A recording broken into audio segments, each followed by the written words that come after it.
Hello and welcome to this week's Power Engineering International newscast. I'm Tildy Bayar. In the news this week, Ghana has approved the world's largest LPG to power project.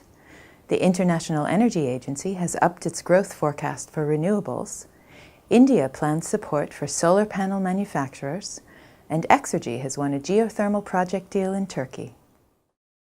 Ghana has green-lighted the world's largest liquefied petroleum gas-fueled power project. The 400-megawatt bridge power project to be built east of Accra in the coastal city of Tema will also be Africa's first such installation.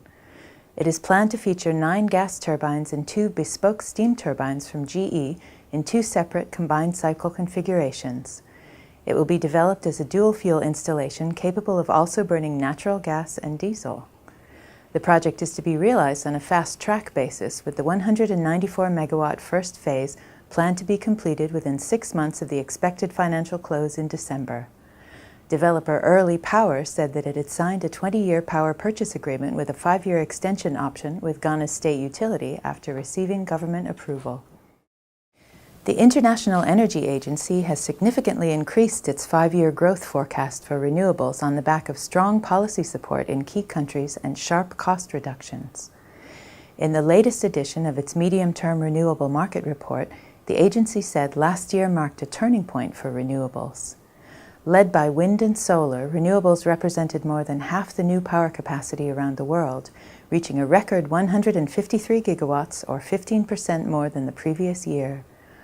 Most of these gains were driven by record-level wind power additions of 66 gigawatts and solar PV additions of 49 gigawatts.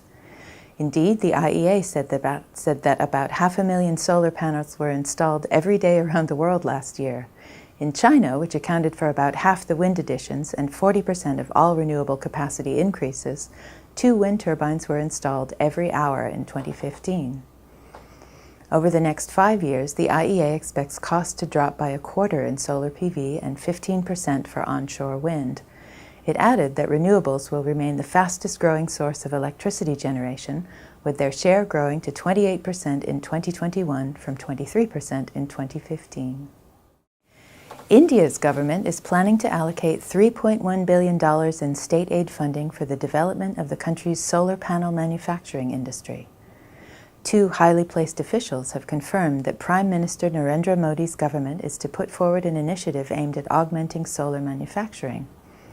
The initiative is a central government plan designed to lift India's installed photovoltaic capacity, as well as to create an export industry.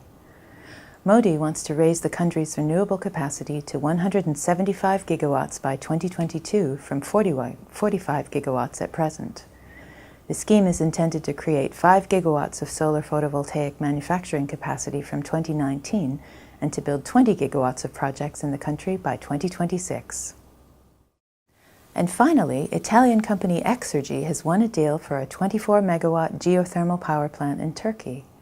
The company will provide a 2-pressure level organic Rankine cycle system, or ORC, equipped with 2 of its radial outflow turbines, 1 for each pressure level. The ORC cycle will utilize an air-cooled condensing system, thereby avoiding the use of water.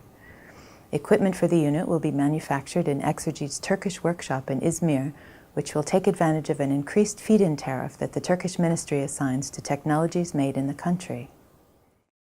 That's all from us this week. We'll see you again soon. In the meantime, keep up with the latest power industry news on our website, Facebook, LinkedIn group, and Twitter.